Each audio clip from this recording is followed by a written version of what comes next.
बिस्मिल्लाहिर्रहमानिर्रहीम। अस्सलाम वालेकुम। आज हम बनाने जा रहे हैं पकोड़े। ये थोड़े डिफरेंट स्टाइल के हैं और इनका नाम है कसूरी पकोड़े।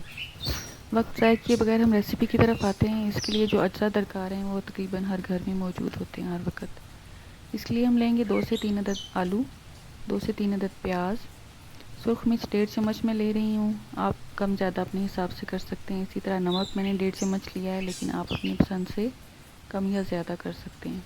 इनको बॉयल करने के लिए हम पानी लेंगे, तकरीबन 1/4 कप मैंने लिया है। आप इसमें प्रेशर लगा सकते हैं या वैसे बॉयल कर लें, आपकी मर्ज़ी है इसमें। और ये बॉयल हो चुके हैं, अब मैं इसको मैश कर रही हूँ। इसमें अब हम डालेंगे सब्ज़ धनिया, बारीक कटा हुआ है ये, और सब्ज़ मिर्च बारीक कटी हुई है, 2 से 3 अदद हैं ये।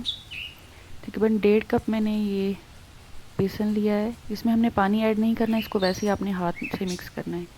कसूरी मेथी ली है मैंने, तकरीबन 1.5 चम्मच होगी, इसकी बहुत अच्छी खुशबू आती है।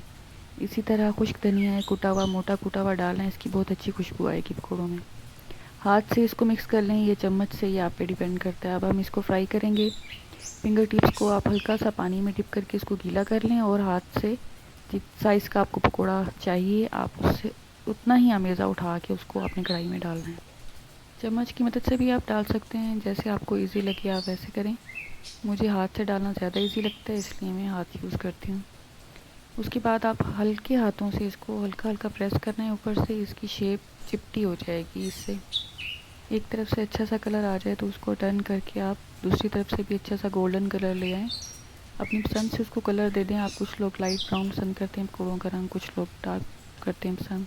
आलू और प्याज वगैरह तो ऑलरेडी इसमें पके हुए हैं, इसलिए ज़्यादा टाइम नहीं लेंगे फ्राई होने में। अब इसको हम किसी पेपर टॉवल वगैरह में, न्यूज़पेपर पे या आप टिश्यू वगैरह पे इसका एक्स्ट्रा ऑयल इसको निकालने के लिए उसके ऊपर निकाल लें इसको। और इसको आप अपनी पसंद की किसी भी चटनी के साथ पेश कर सकते हैं। हम लोग दही भी यूज़ करते हैं, इमली की चटनी भी, केचप भी, जैसे आप पसंद करें उसको सर्व करें। टेस्टी।